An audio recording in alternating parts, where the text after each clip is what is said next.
Our next and last presentation for today, so that we can catch up with our program. Our next presenter is going to talk about Zimbabwe welfare state post-elections in 2018. And he goes by the name Doni Mazingaizo. He's currently the country director of Troke in Rwanda, an international development agency based in Ireland with presence in more than 20 countries, including Zimbabwe. Doni qualified as a chartered accountant while working for FBC Holdings and the RBZ, and has more than 15 years experience. He currently serves on the ICAZ Public Sector Task Force and the ACCA Global Forum of Accountants in Business. Help me welcome Doni, one of our own, for the presentation.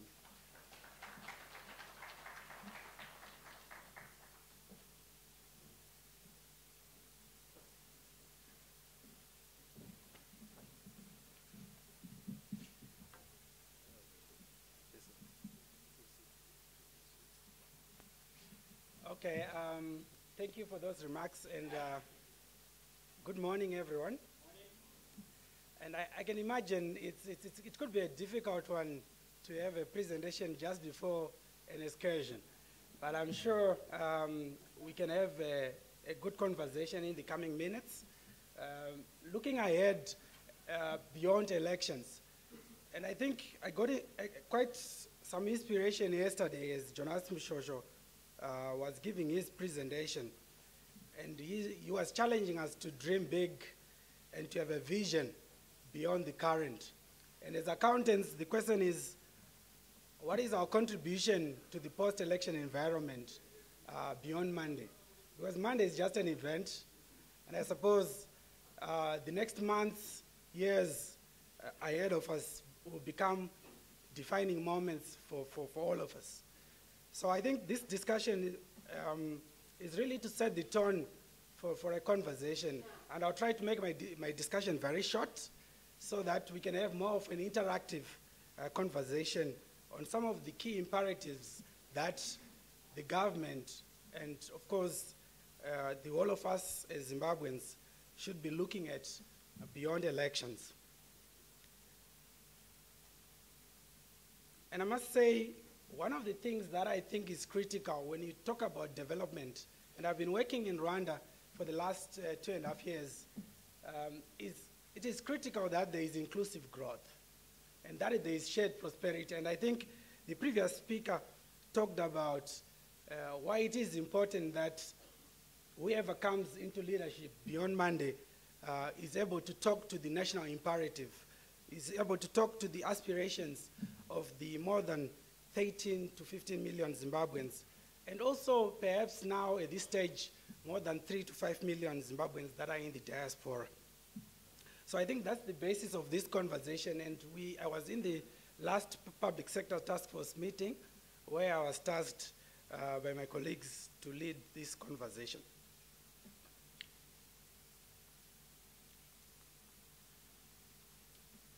Okay, how are we doing with technology?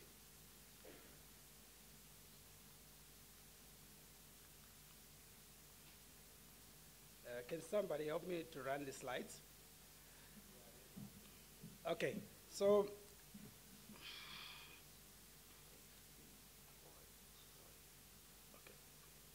this is forward. So my departure point in trying to look into some of the key imperatives that I think talk to some of the priorities that Ian Innocent gave us when asked about what the government should look at beyond elections.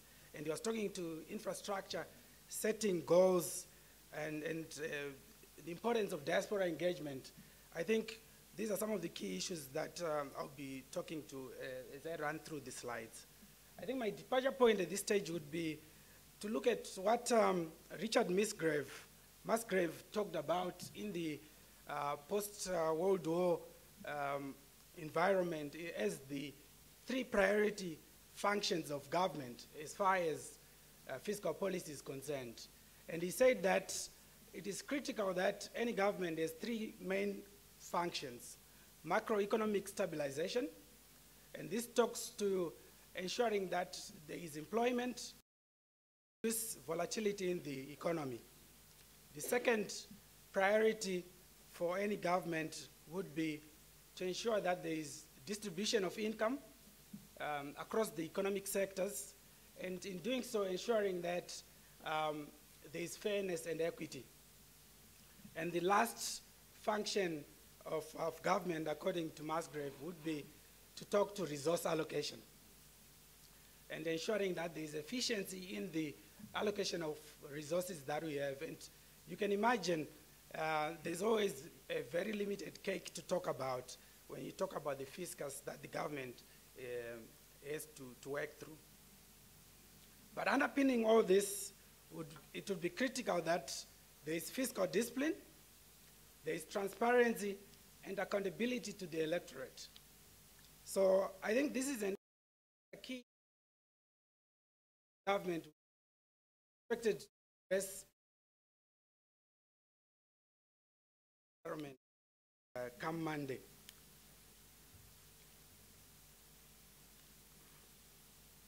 So what are some of the key imperatives that I suppose need to be looked at? I think some are talking about immediate priorities, some are talking about medium to long-term priorities.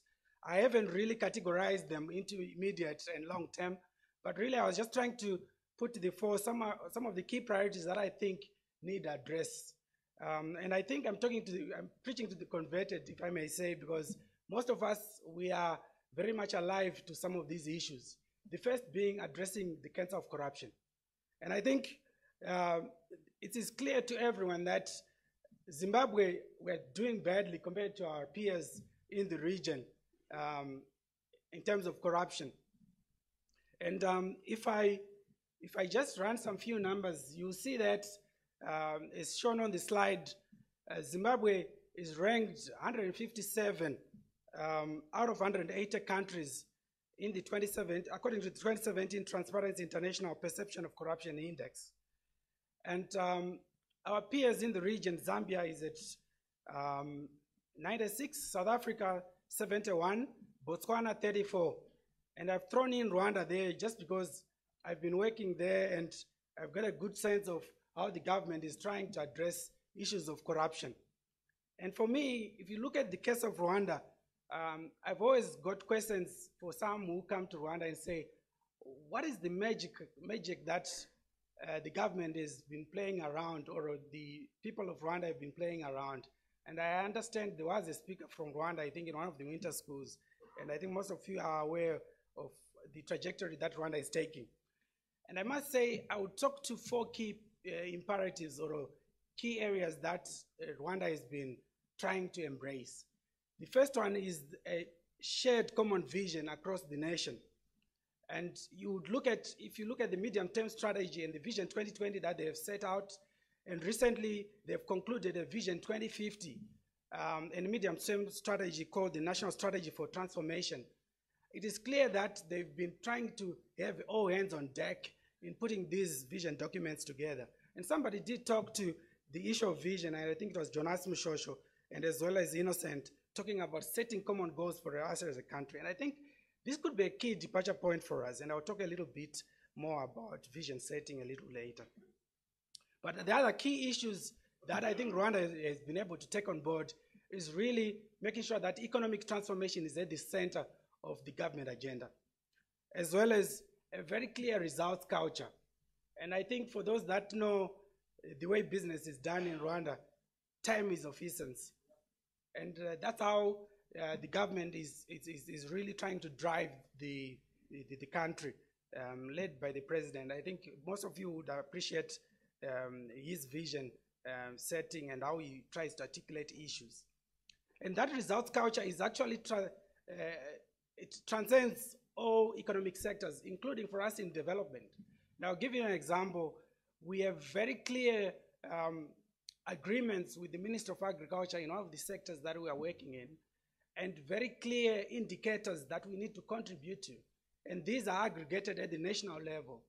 And I think this could be a direction that we need to take. And I think for those that are working in development, who may not be many in this room, you may appreciate that in Zimbabwe, for example, development actors kind of work on their own, and they're not pretty much aligned to the government agenda.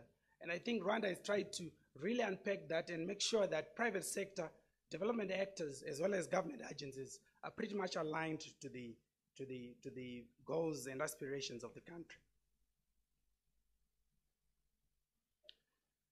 Another key area that I think for me is critical is how do we unpack the deals that many people are talking about. I think for a number of years we've been talking about deals being struck for us as a country, but how do we ensure that these deals work for everyone? And I think for me, there are three key areas that I think need to be addressed going forward. The first one being ensuring that whatever deals are concluded with investors are sustainable for the future. So we need to be able to balance the current demands for the economy, as well as what it means for the future generations. So if we are concluding deals, we need to ensure that we do not mortgage the country into perpetuity. And I think there's been a lot of talk about whether that balance is being addressed adequately. And I think it's one that needs to be reflected on by whoever is involved in the deal structuring for the country. The second one is ensuring that the employment aspirations or the targets that investors talk about as they are coming in are actually realized. And I think a strong M&E and follow-up system needs to be in place to ensure that we address the huge unemployment that we are talking about at the moment. And as we talk to investors, I understand obviously there are concessions that are being struck on the table. And sometimes some of those concessions, I believe, may not be leveling the playing field with indigenous actors. And I think it is critical that whatever concessions we are making in terms of tax and concessions in terms of ensuring that the investment climate is attractive are such that we do not jeopardize the contributions to the fiscus as well as community development. So that balance, I think, will become very critical going forward.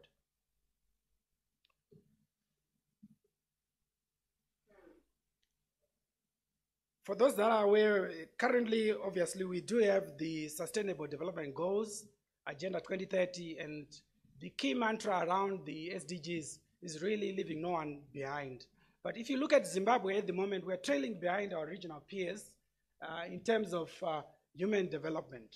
So whether you're talking about where we are in terms of health, where we are in terms of education, where we are in terms of inequality, we are still trailing behind. And I suppose other speakers have already talked to the reasons behind this. It is largely due to the sort of recessionary period that we've been going through for a number of years now. So if you look at where we are, according to the 2016 UNDP Human Development Index rankings, we are at number 154 out of 188 countries. But our regional peers who are now in the medium human development category are Zambia, Botswana, and South Africa. I've thrown in Rwanda again for the simple fact that it is a country where I'm working in. And surprisingly, it's still in the low human development category. And I think this is attributed largely to, I think, the rebalancing that the government has been trying to achieve between economic transformation and social development. And I think right now the government is very much alive to the fact that they need to focus on social development as well and really address the inequality that exists. But if you look at Zimbabwe on inequality, if you look at the Human Development Index inequality adjusted value, we're at 0.368, which is quite low, but of course it compares favorably to the average in the sub-Saharan context. But we could do more to address the gap between the who have and who have nots in the country. And I think this is critical, not only for government in order to achieve development outcomes, but also for business. Because if more people are out of poverty, it means we have more aggregate demand, and consumer demand is more in the economy to be able to buy our products and services that we are selling.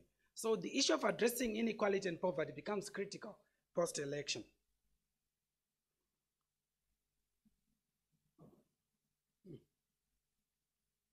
Okay, sorry for that. Another key area, I think Innocent talked to infrastructure, and I do concur with him on that score. Infrastructure remains a key area for us, whether we're talking about road, rail, land development, energy, and also the private sector, retooling and of the private sector, and areas such as mining and manufacturing. I think this is a key area. And I suppose it's a role both for private sector and government, but I suppose government needs to set the tone for this. And if you look at the trend line over the past few years, I'm not sure that those are very clear for you. Capital expenditure, which is our capital formation as a country, has been very low. Looking at numbers, just below 6% in 2016 as an estimate, 4.5% 2017 as an estimate, and over the years from 2012, we've just been below 3%. And I think this is critical. And I think right now, if you look at the current government, they've been talking about how to invest more into this area. But I think more needs to be done to rebalance the country's budget and create the much needed fiscal space that is needed to be able to unlock value around capital formation. And I think if you look at our wage bill, this is a key area of concern. Our wage bill is close to 20% of GDP at the moment. And I think this is a key area. We had a human public sector audit, public service audit a couple of years ago, but I think we have not seen decisive action being taken to kind of address the issues of the wage bill in the public service. And I think this is an area that will remain critical going forward. Re-engagement, I think, is critical. And I think as we talk about opening for business, we need to be able to re-engage with our creditors as well as investors. And I think this is a key area that remains a low-hanging fruit for us to be able to unlock the much-needed capital financing for the country and for the private sector.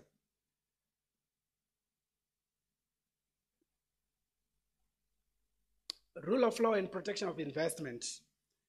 I think as investors are coming in, one of the things that we need to be looking at is to make sure that the ease of doing business is addressed, as well as protection of investment. And I think this is critical because they say capital is timid and money can move across borders very easily if we do not address this area. So issues around exchange controls, areas of making sure that we speed up investor facilitation becomes critical. And in Rwanda, what they've tried to do, I think we had Claire Kamanzi in Zimbabwe a couple of months ago, and she's the CEO of the Rwanda Development Board. They've tried to make sure that the equivalent of the Zimbabwe Investment Authority here in Zimbabwe is very much primed to focus on the incoming investor. And the speed of execution is really at the right level. So you see right now in terms of the World Bank Ease of Doing Business rankings, Rwanda is doing very well because they've tried to make sure that there is that dedicated institution that is responsive and primed to speedily address any investor who is coming in. And I think we could make sure whoever is involved, the various institutions, are well primed to engage adequately. And as I move towards the end of my presentation, I think the key issue that has been on the table, and I think yesterday Jonas Mushosho talked about the importance of vision setting. And I've talked to it, I think, earlier on as I was starting out. And Innocent did allude to it again in terms of setting common goals. I think this is critical. And if you look at what this means, basically it means we need to make sure that as a country we come together and agree on a common vision on what Zimbabwe looks like. I think we have had a number of short-term and medium-term blueprints over the past number of years, but these have not really, in my view, made sure that there is everyone rallying around them to ensure that they are delivered. And if I look at it, it means making sure that there is a medium-term strategy that transcends the voting period that we talk about, election cycles. I think we need to be looking at a medium-term strategy of 7 to 10 years to be able to adequately address the issues that we are faced with. And perhaps then obviously look ahead into Africa Vision 2063 and kind of have our own vision setting around that. And if I give an example of Rwanda, what they've tried to do is to, like I said, is to ensure that everyone is engaged in setting out the national vision. And at the moment, just around at the end of last year, the country has been able to finalize the Vision 2050 document, and this has been crafted by the involvement of pretty much everyone. The other key document that they've put together is a medium-term framework, medium-term strategy, national strategy called the National Strategy for Transformation, really hinged on 3 main pillars: economic transformation, social transformation, and accountable governance. And if you talk to any key actor, whether it's in development, private sector, and government, people are pretty much clear in terms of the macroeconomic assumptions and the fiscal assumptions and parameters that the government has set out to achieve in the coming 7 years. And beyond that, the government has then worked with the various ministries and actors to come up with various sector strategies that are underpinning the national strategy. And in a case in point, and I would have attended 2-3 weeks ago, an event where they were launching the agricultural strategy for, that is underpinning the national strategy for transformation. Pretty much looking at what are the key priorities to address in terms of agriculture going forward. I think I would have left out agricultural value chains. I think it's critical, being a country that still relies on agriculture. I think we need to unlock value around agriculture in terms of ensuring that we have the necessary value chains and the links that link our farmers to market well established. So I think I've come to the end, but I do acknowledge there are other priorities on the table. The one on currency is a political question, and I do agree we need a policy engagement on that. The issue of addressing the trade deficit that we have, production. How can we ensure that we have private sector-led growth and that there is adequate production that will earn us the much-needed foreign currency? So I think I'll end there so that we can have a bit of conversation. I'm not sure how much time we have at this stage. Thank you.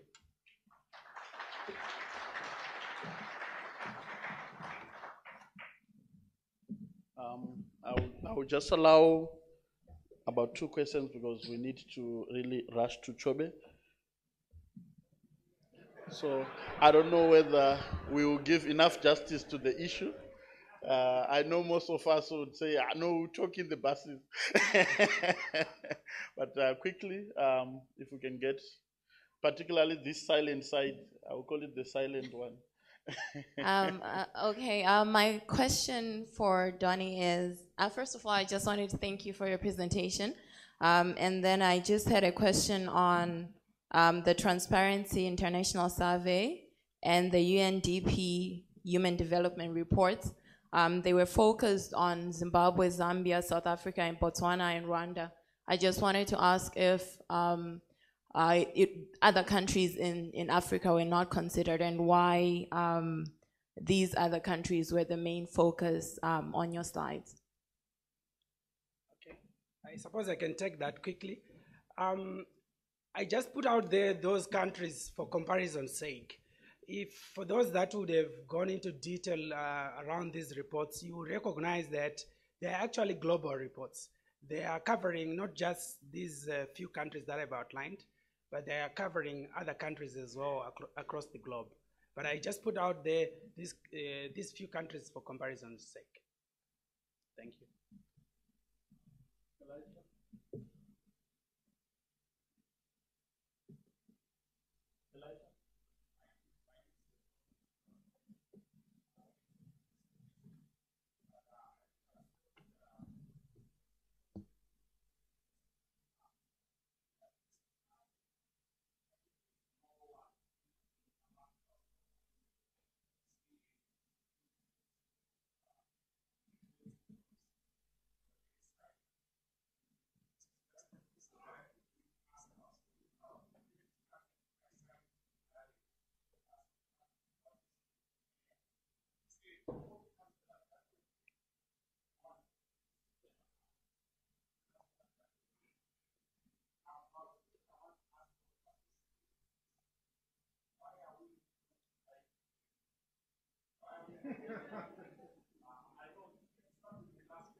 Fair enough, a comment.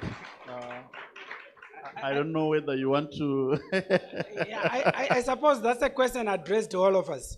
Yes, it is. But I must hasten to say, I think as ICAZ has been responding to the environment. So if you see the establishment of the Public Sector Task Force, if you look at the Economic Affairs Committee, if I recall from Matt's presentation, and if you have on board the Tax and Other Legislative Committee on board, I think ICAZ has been responding to this. And I think both will do justice a little later in terms of the strategy of engagement in terms of public sector. But I do concur with you. I suppose perhaps at a personal level, it's a decision that one may make to say, should I engage directly in politics? But I think we do have some of our accountants. I know Elton Mangoma, perhaps he's sitting on the other side, but he is an accountant, isn't it? Thank you. Thank you. I'll just take one more question from Elisha, and then we close it off.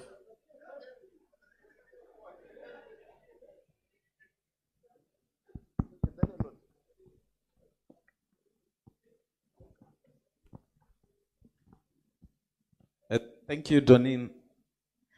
Now I agree that in most cases, I think as accountants, we don't want to be very frank and direct in terms of discussing these issues if we think there's a perceived political risk. But I think the government has been allowing even other politicians to say what they want to say. So I think we should discuss these things as frankly and directly as possible. Now, Donin, your topic, I think you skated on the surface because maybe there is not much time. But it is very clear that some of the problems we have in Zimbabwe in terms of macroeconomic situation, there's the issue of the perceived political risk in the country, which is preventing the inflow of foreign direct investments. Now, to what extent do you think this problem exists, and coupled with corruption, how do you think those two have affected or contributed to where the macroeconomic situation of the country is at the moment? Okay. Thanks for that question. I think you are right. We do have investors waiting, I suppose. Even if you look now, a lot of investors, I think, do see Zimbabwe as a prime destination for investment. But I suppose the environment around which an investor would want to invest is critical. And I think when you look at the issue of political risk, I think from my point, it is critical that we have consistency in policy and action. So policy setting is not enough. I think what is critical is really the action around the key policies and laws that we set, whether it's talking to indigenization laws, whether it's talking to investor facilitation, whether it's talking to corruption. I think it's about action. And I think when one looks at corruption particularly, I think the one area that we are shying away as a country is the issue of consequences. And I think this is an area that, if I may say, Rwanda has been able to address well. In Rwanda, there are consequences for being involved in corruption. There are consequences, and the consequences are followed by decisive action. And I think as a country, if we begin to ensure that the institutions, the anti-corruption institutions and mechanisms that have been set around, including the judiciary, there is adequate action and follow-up to issues around corruption, I think then we will start to move forward. And then the investors will begin to de-risk the country and begin to see us in a different light. So I think these are the key areas that I think the issue of action is one we need to address, whether it's the government, whether it's private sector, in our own businesses. How are we dealing with the ethical dilemmas that we are facing? Are there consequences? Or if somebody is not fired, they continue to work. So I think these are issues that we need to face head on going forward and begin to really address them, whether it's in the public sector or in the private sector. Thanks. A round of applause. Thank you very much. I'm told there is a token of appreciation, but not sure if the people have not gone to the buses to wait for us. So we will present you at a later stage. Okay, thank you. If we don't, I will give you from my personal pocket. We need to rush to the foyer. So those that are going to pass by their rooms, please do so quickly because we do